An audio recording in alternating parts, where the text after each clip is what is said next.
com a qualidade da gestão pública. Era isso, presidente, agradeço a atenção. Continuando o grande expediente, deputado Beto Mansur, Benjamin Maranhão, Marco Rogério, do PDT de Rondônia. O senhor tem até 25 minutos. Senhor presidente, nobre deputado Amorim Teixeira, senhoras e senhores deputados, aos que nos acompanham pelo sistema de comunicação da Câmara dos Deputados, nossas saudações. Senhor presidente, dois assuntos me trazem à tribuna nesta tarde. O fim do fator previdenciário e um outro assunto muito caro, especialmente para a minha região, a região norte do país, hidrovias. Dois assuntos extremamente importantes, fundamentais para o país. Inicialmente, senhor presidente, venho à tribuna desta casa, em nome da liderança do meu partido, o PDT, nesse espaço do grande expediente, para fazer mais um apelo aos esforços que nós sabemos que o líder do governo tem feito para que possamos pautar a reformulação do fator previdenciário. Gostaríamos de exigi-lo, mas para que o governo não sinalize que isto seria o fim da Previdência, o que não é verdade, queremos votar o projeto de lei 3299 de 2008, de autoria do senador Paulo Paim, do PT do Rio Grande do Sul, nos termos do parecer apresentado na Comissão de Finanças e Tributação pelo deputado Pepe Vargas, hoje ministro de Estado do Desenvolvimento Agrário. O deputado Pepe Vargas, da Comissão de Finanças e Tributação, apresentou o parecer as proposições, concluindo por sua adequação e compatibilidade orçamentária e financeira, e no mérito, por sua aprovação na forma de substitutivo. A despeito de o parecer do deputado Pepe Vargas, como substitutivo, não ter sido aprovado pela Comissão de Finanças, a Comissão de Constituição, Justiça e Cidadania examinou o substitutivo, assegurando-lhe os aspectos de constitucionalidade, juridicidade e boa técnica legislativa. Portanto, é um projeto que está pronto para ser votado. Esse projeto foi exaustivamente discutido, foi consensuado e está pronto para ser votado por este plenário. O que nós constatamos é que existe certo descaso de alguns setores do governo de nem sempre sequer discutir o mérito dessa matéria, dessa proposta. Há 6 meses, senhor presidente, estivemos com o ministro Guido Mantega, com o ministro Garibaldi, com a ministra Ideli, e foi nos dado um prazo de 15 dias para que o governo apresentasse o impacto fiscal nas contas da Previdência. Isso, até hoje, não nos foi apresentado. Nós temos estudos aprofundados que mostram que o governo sairia ganhando, assim como o trabalhador brasileiro também teria a sua rentabilidade garantida, ficando mais tempo no mercado de trabalho. Há que ser destacado esse ponto, senhor presidente, dentro dessa proposta. Conselho permite, nobre deputado Marcos Rogério, uma breve intervenção. Nobre deputado Mauro Benevides, Vossa Excelência, com muito prazer. Veja, Vossa Excelência, como é a tramitação de um projeto da lavra de um parlamentar. Ele tramita por todas as comissões, chega à última instância de tramitação, que é a Comissão de Constituição e Justiça, aqui nós dois pertencemos. A juridicidade e a boa técnica legislativa proclamadas naturalmente por unanimidade naquele órgão colegiado e é chamado a deliberar a respeito. É uma advertência que passa para que nós saibamos conduzir os nossos próprios interesses, que nesse caso são interesses que se acham perfeitamente entrosados com os interesses do povo brasileiro. Cumprimento a Vossa Excelência pela colocação que faz no grande expediente da sessão de hoje. Agradeço ao nobre deputado Mauro Benevides, grande parlamentar desta casa e que já teve assento também no Senado Federal e que muito nos ensina com sua experiência neste parlamento. Submeter essa proposta à apreciação da casa é reafirmar o papel do parlamento. Eu não tenho dúvidas disso. O sistema hoje, ele diminui a importância do parlamento. E nós não podemos perder de vista que nós vivemos um sistema de freios e contrapesos. Hoje eu penso que o peso está mais para o lado de lá do que para o lado de cá. Agradeço Vossa Excelência pela parte e que faço incorporar ao nosso pronunciamento. Foi exatamente para reduzir o déficit da Previdência, que iniciamos a reforma desse setor e criamos em março deste ano. E aqui faço uma ressalva, em que pese o meu voto pessoal contrário a essa matéria. O Fundo de Previdência Complementar dos Servidores Públicos Federais, o FUNPRESP. O FUNPRESP estabelece um teto único no valor de R$ 3.916,20 para os futuros aposentados do Serviço Público Federal Civil e da iniciativa privada. Para se aposentar recebendo mais, o servidor público precisa aderir ao fundo complementar. Isso significa que a Previdência terá limites definidos e que, ao mesmo tempo, receberá aporte de recursos do fundo complementar. Este ano, completa-se 13 anos de criação do fator previdenciário. Esse mecanismo, criado em 1999, com o objetivo de reduzir o gasto e, portanto, o déficit da Previdência Social no Brasil, leva em conta o tempo de contribuição, a idade da pessoa e a expectativa de vida da população. Ela atinge basicamente os trabalhadores do setor privado, que se aposentam pelo INSS, aumentando o período de contribuição e gerando até 40% de perdas ao trabalhador em relação ao que ele pagou de contribuição. Entendo que este ano, junto com a criação do Fundo de Previdência Complementar dos Servidores Públicos Federais, o FUNPRESP, o governo estabeleceu mecanismos de longo prazo para sanear as contas da Previdência e poderá abrir mão do fator previdenciário sem qualquer prejuízo. Basta para isso manter a austeridade fiscal que tem marcado a política econômica da nossa presidente Dilma Rousseff. Estamos comprometidos com a responsabilidade fiscal do país, mas estamos comprometidos também com os trabalhadores. E, nesse sentido, reiteramos o nosso apelo ao presidente Marco Maia para que assuma o compromisso com a bancada do PDT e dos demais partidos que defendem a reformulação do fator previdenciário e também os trabalhadores de todo o Brasil e paute para essa semana a votação do projeto em uma sessão extraordinária, assim como fez com os royalties do petróleo, votado por esta Casa, fruto de um compromisso do presidente Marco Maia com o Parlamento. Diante desse compromisso, inclusive, assim como já disse aqui na tribuna o nosso líder do PDT, o deputado André Figueiredo, podemos nos reunir e retirar o estado de obstrução em que estamos em relação a outros projetos. Nós queremos avançar em vários projetos que estão na pauta, que estão pautados nessa Casa, como a PEC 478, o projeto de lei complementar dos defensores públicos. Nós queremos votá-los.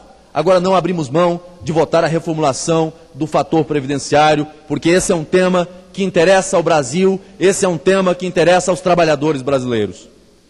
Temos que votar ainda esse ano. Estamos fazendo um apelo a todos os líderes da base e da oposição. Estamos fazendo um apelo a todos os deputados para que possamos dar esse grande presente de Natal ao trabalhador brasileiro, que se aposenta sem nenhuma condição de dignidade.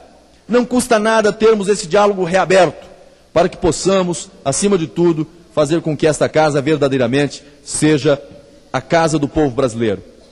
Tenho convicção de que podemos avançar bastante na construção dessa pauta e realizar uma reformulação do fator previdenciário que atenta aos trabalhadores e não prejudique as contas da Previdência, mas que atenda aos trabalhadores brasileiros. Podemos, inclusive, senhor presidente, acabar com o fator previdenciário sem qualquer prejuízo para a Previdência e para as contas públicas do país.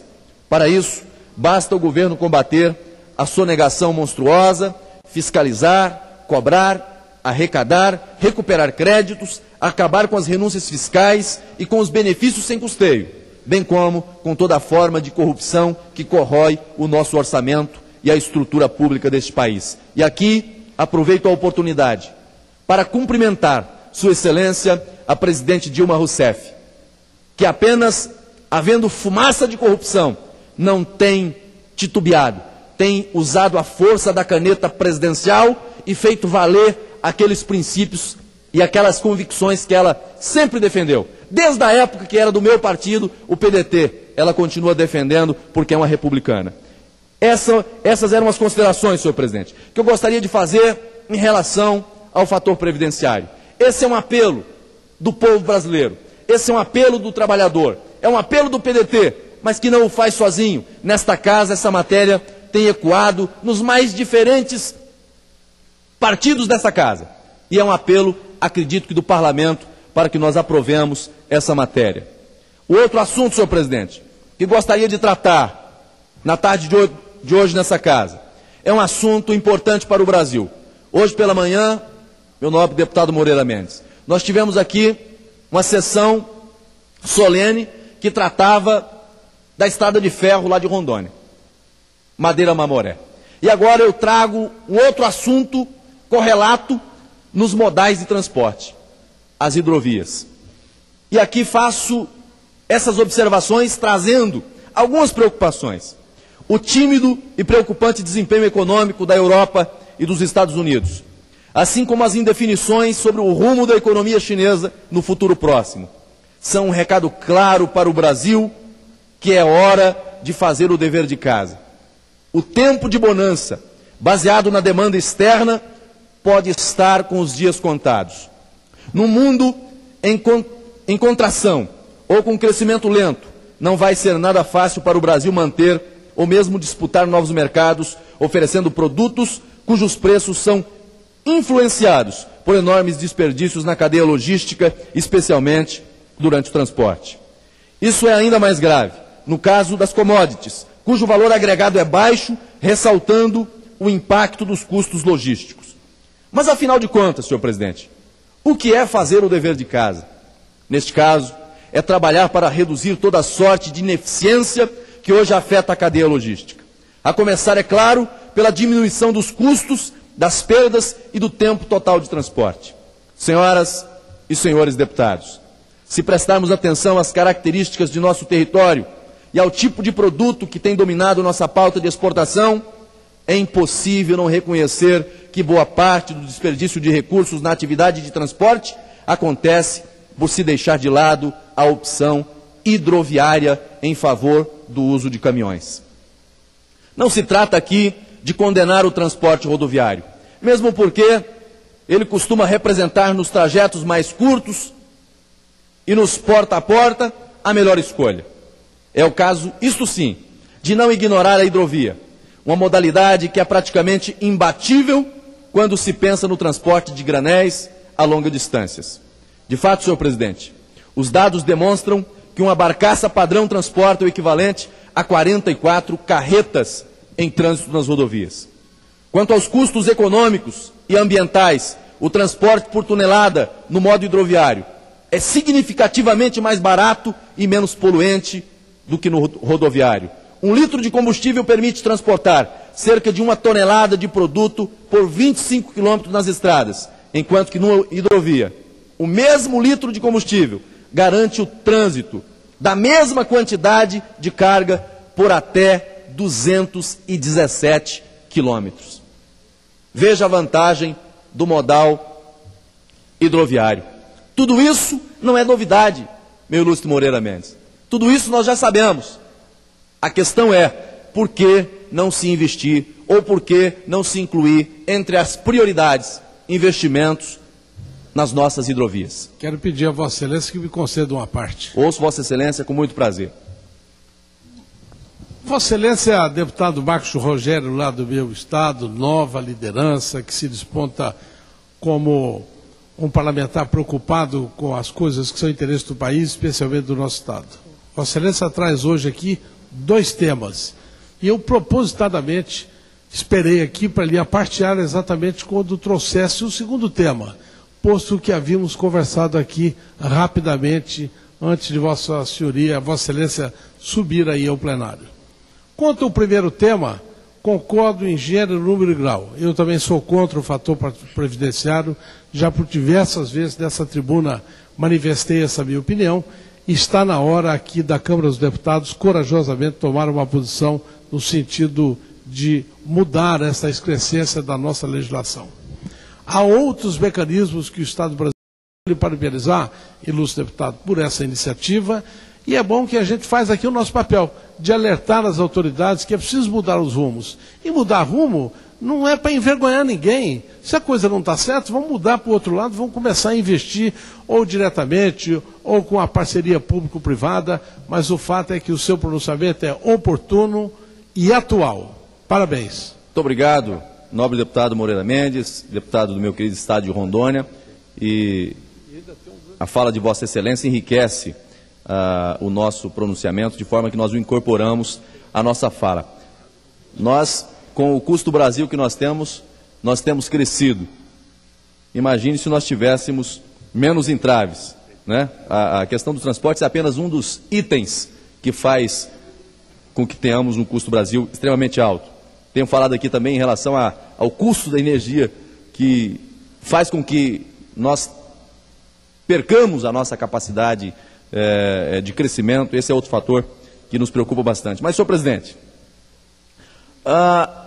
o questionamento que se faz e o questionamento que apresento nessa tarde é porque precisamos insistentemente ressaltar números positivos do modal hidroviário como se eles fossem desconhecidos. Porque, enfim, a hidrovia não é uma escolha natural no planejamento da cadeia logística.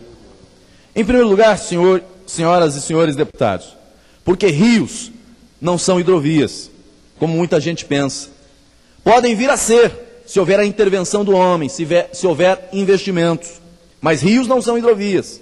O fato de um curso d'água permitir a navegação, como acontece com rios na Amazônia, é um passo inicial importante, mas está longe de esgotar as condições necessárias para que o transporte fluvial se desenvolva sob um verdadeiro padrão comercial.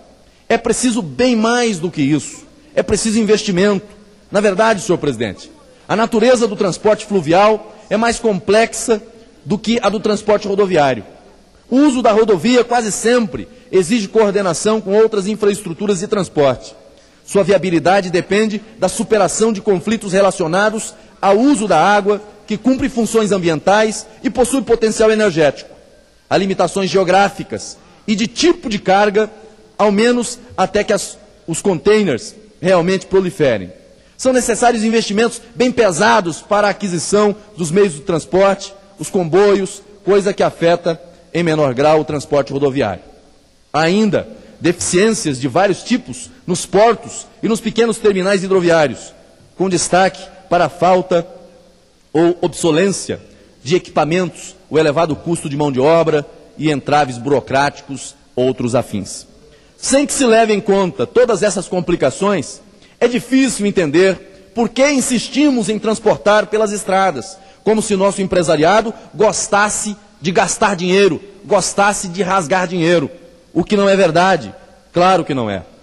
Quando se planejam e se executam ações voltadas para a criação e manutenção de uma hidrovia, havendo carga suficiente e de tipo compatível com esse modo de transporte, é quase uma questão de lógica que a iniciativa privada passe a utilizá-la. Temos aí o exemplo do Rio Madeira, que apesar de ainda requerer um bom investimento para se tornar uma verdadeira hidrovia, principalmente com a regularização do calado no período de seca, já permite a navegação de barcaças que transportam mais de 4 milhões de toneladas de carga ao ano, com produtos tão variados como soja, fertilizantes, combustíveis, milho, cimento, automóveis e containers. O que gostaria de dizer, por fim, caríssimos colegas, é que muitas das dificuldades inerentes à expansão do modo hidroviário, a construção de eclusas, por exemplo, não são de maneira alguma dificuldades intransponíveis. É preciso agir, no entanto. Nos últimos meses, o governo federal vem dedicando grande atenção a planos e programas em infraestrutura de transportes e logística. Foi recentemente criada, inclusive, empresa pública encarregada de exercer o planejamento nessas áreas, a EPL. Anunciaram-se investimentos nos próximos 25 anos de quase 200 bilhões de reais nos sistemas rodoviário e ferroviário. Tudo o que peço, senhor presidente, e naturalmente irei cobrar, é que o sistema hidroviário seja parte desse esforço que o governo federal faz para recuperar o tempo perdido no campo dos transportes. Usemos a razão. O bolso do brasileiro agradece. Muito obrigado, senhor presidente. Parabéns, deputado Rogério, pela profundidade que o senhor abordou os dois temas e também pela defesa, como sempre, do seu estado e da sua região. Nós vamos agora encerrar o grande expediente com o deputado Moreira Mendes. Mas antes, nós vamos conceder 1 minuto para fazer brevíssima comunicação. Deputado Carlos Souza. Obrigado, presidente. Eu gostaria de, voltando a um passado recente, tocar